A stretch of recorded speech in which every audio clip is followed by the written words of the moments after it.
Esto no es La Habana.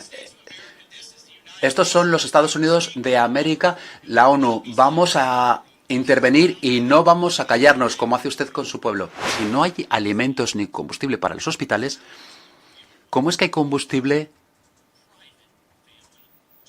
para el jet privado de la familia Castro?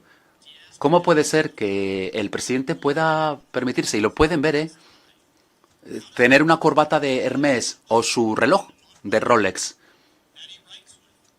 O el Montblanc con el que escribe. ¿Cómo puede ser que la familia de Castro pueda tener 700 mansiones en la isla?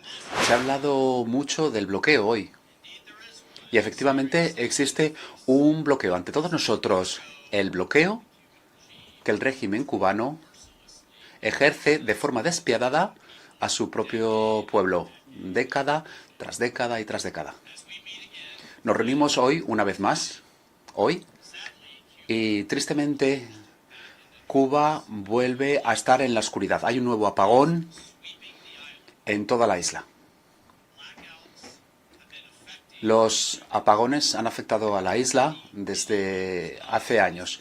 Colegas, no es nada nuevo, lamentablemente. Hay familias que una vez más se preguntan si se ha echado a perder la comida, si los hospitales van a poder funcionar, si van a tener batería en sus teléfonos, pero qué sorpresa, siempre parece que hay luz y electricidad para el régimen, para la dictadura. Ahora mismo hay electricidad en el complejo de la familia Castro, allí sí que hay luz. Y también hay electricidad en los despachos del régimen. Aparentemente hay suficiente para imprimir este discurso para culpar a Estados Unidos de la crisis que ellos han creado. Y les prometo que va a haber suficiente electricidad para la tienda de publicidad de traducir y publicar sus embustes, los embustes que propagan en esta asamblea y que intentan propagar a todo el mundo. Yo hoy estoy aquí para pedir al régimen cubano que cambien su forma de actuar, que vuelvan a encender la luz para el pueblo al que llevan privando de la luz desde hace tiempo. Respondan a ese lamento de su pueblo. Che Guevara, uno de los héroes del régimen, el carnicero del Acabón, como se le conoce de otra forma, que acababa con la vida de homosexuales enviándolos a campamentos de esclavitud, decía que los revolucionarios se veían guiados por el amor de su pueblo. ¿Dónde está ese amor? No veo ese amor por ninguna parte. Hace 5 años, este mes, el 11 de julio de 2021, miles de cubanos se lanzaron a las calles para pedir libertad. Puede hacer lo que quiera. Esto no es La Habana. Estos son los Estados Unidos de América, la ONU. Vamos a intervenir y no vamos a callarnos como hace usted con su pueblo. Interrumpo al orador. Es una moción de orden, una cuestión de orden de la delegación de Cuba. Antes de ceder la palabra, recuerdo al distinguido representante de Cuba que, de conformidad con el artículo 71, un representante que plantee una cuestión de orden no podrá intervenir sobre el fondo de la cuestión que se esté debatiendo. Con ello, cedo ahora la palabra al representante de Cuba sobre una cuestión de orden. Gracias, señor presidente. Pido que llame al decoro al señor representante permanente de los Estados Unidos. Esto es la Asamblea General de Naciones Unidas, no es un campamento de boinas verdes. Es usted un mentiroso, señor Walsh.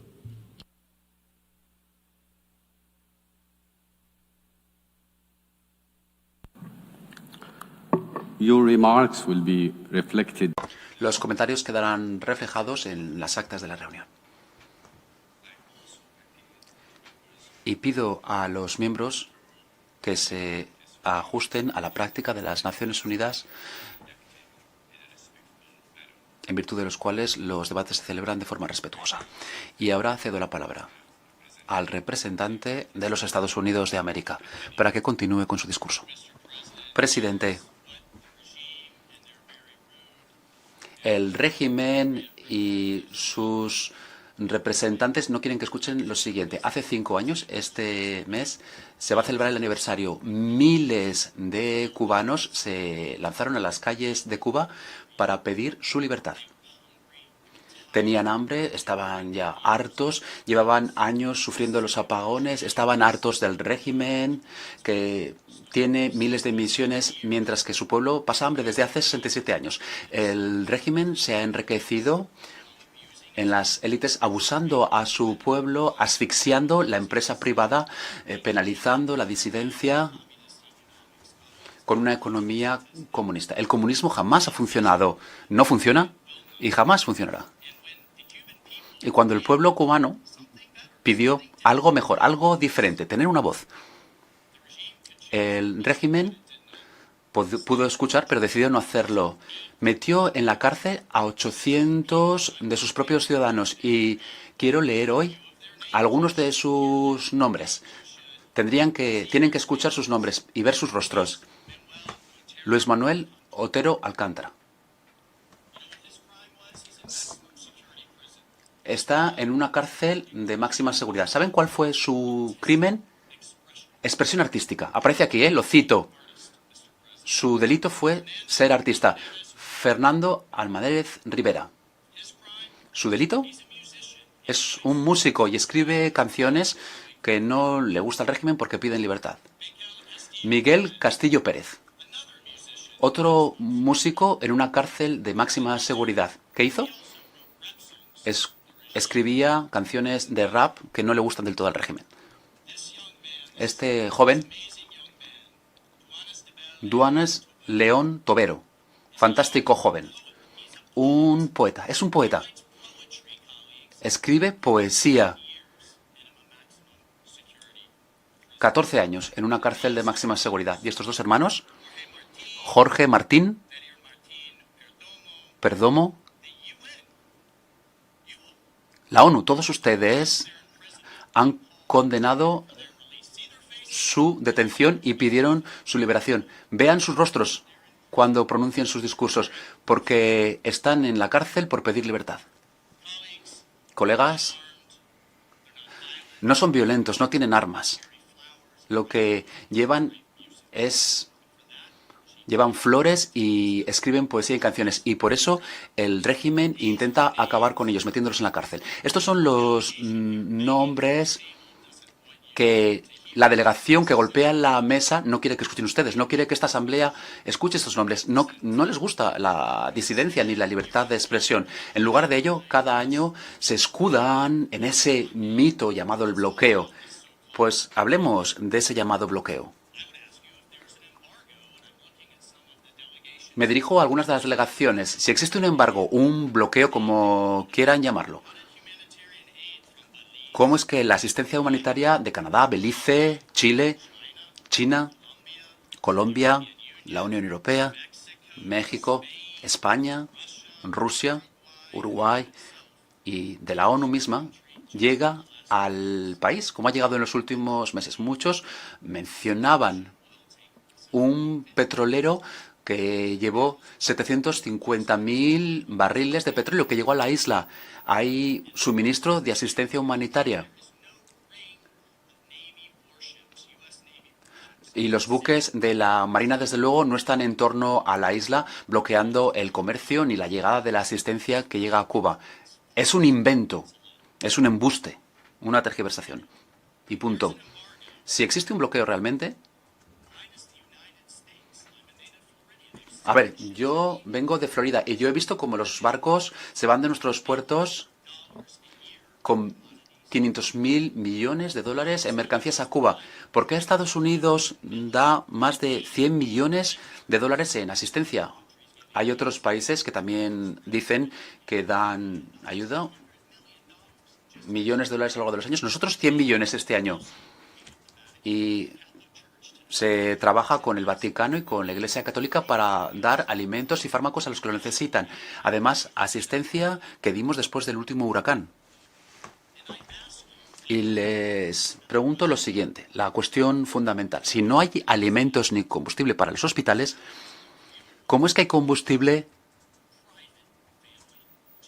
para el jet privado de la familia Castro. ¿Cómo puede ser que el presidente pueda permitirse, y lo pueden ver, tener una corbata de Hermès o su reloj de Rolex? O el Montblanc con el que escribe. ¿Cómo puede ser que la familia de Castro pueda tener 700 mansiones en la isla, en la Costa del Sol y en Moscú? Tengo que interrumpir una vez más al orador porque hay una cuestión de orden por parte de la delegación de Cuba. Recuerdo a la delegación de Cuba y a todas las delegaciones, de hecho, las delegaciones pueden ejercer su derecho de réplica al final de la reunión de esta tarde. Así que voy a ceder la palabra al distinguido representante de Cuba en caso de que quiera plantear una cuestión de orden. Gracias, señor presidente. Es un asunto procesal. La delegación que se opuso y pidió que no se produjera este debate ha intervenido 2 veces. Lo hace ahora de manera ofensiva contra mi país. Le pido que llame al orador al decoro. Gracias.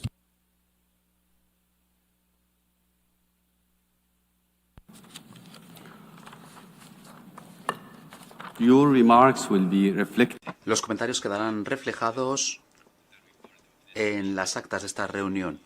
Y también le pido a los miembros que ajusten a la práctica de las Naciones Unidas. Los debates deben celebrarse de forma respetuosa. Continúe, por favor. Gracias, presidente. Querría decir que la verdad ofende y la verdad no es una falta de respeto. Siento mucho que la delegación de Cuba no quiera escuchar esto, pero desde luego esto no van a querer escucharlo. Hay una organización llamada Gallisa, una unidad del ejército que opera a la mitad de la economía. Tiene un fondo fiduciario de 18.000 millones de dólares. ¿Por qué no se preguntan, especialmente aquellos que contribuyen, a dónde va todo el dinero? ¿A dónde va todo el dinero? Los 18.000 millones de Gaesa. Si no lo han oído, búsquenlo. Ni un centavo va al pueblo cubano. ¿Y qué pasa con el comercio de esclavos actual? Porque envía médicos, el régimen envía médicos y enfermeros a todo el mundo y a la región. Pero algo que no les cuentan, y seguro que ahora golpea la mesa para que no lo oigan, porque se lleva sus sueldos. Esos médicos y enfermeros no ganan nada. Les hacen trabajar amenazando a sus familias sin ganar nada. Y lo mismo con los mercenarios. Los colegas europeos, escuchen esto. Hay miles de cubanos que están obligados a luchar ahora mismo en Ucrania. ¿Y saben a dónde van sus sueldos? Están en los bolsillos de la familia Castro. Van directamente al régimen. Por eso, yo me pregunto cómo pueden venir aquí y se pronuncian como se han pronunciado sobre Ucrania sin condenar al régimen cubano por enviar mercenarios a ese país. No cabe duda de que hay 2 millones de cubanos que han puesto en peligro su propia vida y se han ido. ¿Y a dónde han huido? A menudo a los Estados Unidos. Ahora tenemos a 3 millones de cubano-estadounidenses que florecen como emprendedores, como abogados, como médicos, como miembros de sus comunidades. Nuestro secretario de Estado, Marco Rubio, es un cubano-estadounidense que representa a los Estados Unidos elevándose en nuestra propia sociedad. Los cristianos cubanos han sido perseguidos, los disidentes son enviados a campamentos, los afrocubanos son detenidos y cualquiera que se pronuncia paga el sacrificio último. Por eso, ¿por qué Cuba sigue pidiendo este debate y viene a intervenir? La respuesta es muy sencilla, porque echarle la culpa a los Estados Unidos es el único plan económico que tiene La Habana, es lo único que les queda. Y se intentan lavar la cara a lo que hacen con un precio de $28.000 por hora, no cedan su voz a esta propaganda. No hay un bloqueo estadounidense. El único embargo es la guillotina que tiene el régimen sobre las cabezas de sus propios ciudadanos. Y cuando el régimen cubano sigue propagando estas mentiras, tienen que recordar las palabras de Fidel Castro, porque dijo, y cito, engañar al pueblo con falsas esperanzas siempre lleva a las peores consecuencias. Pues bien, las consecuencias se dejan sentir en el pueblo cubano, año tras año y tras año. ¿Cuáles son esas consecuencias? Años de apagones, una población que odia a su gobierno, tiendas vacías, hospitales que no funcionan y millones de cubanos que han huido la isla a la que tanto aman. Y les pido una vez más que tengan en cuenta lo que ha dicho el ministro de Cuba. Estados Unidos es racista. ¿Por qué tantas personas quieren venir a este país? ¿Por qué hay tantas personas que huyen de su país? El mundo no tiene que ayudar al gobierno cubano a esconder su codicia, su corrupción y su incompetencia. El pueblo cubano tiene derecho a la libertad y alcanzar las libertades que el pueblo cubano lleva anhelando desde hace tanto tiempo. Yo estoy del lado del pueblo cubano, el presidente Trump está con el pueblo cubano, el secretario Marco Rubio, un orgulloso cubano estadounidense, está del lado de los cubanos. Le pedimos al régimen que libere a estos prisioneros políticos, que permita una libertad económica genuina y que dé al pueblo cubano el derecho que este órgano dice defender. Estén del lado del pueblo cubano, no estén con el régimen que ha quebrado a ese país. No pueden hacer las dos cosas al mismo tiempo. Ha llegado la hora de tomar una decisión. Gracias, presidente. Doy las gracias al distinguido representante de los Estados Unidos de América.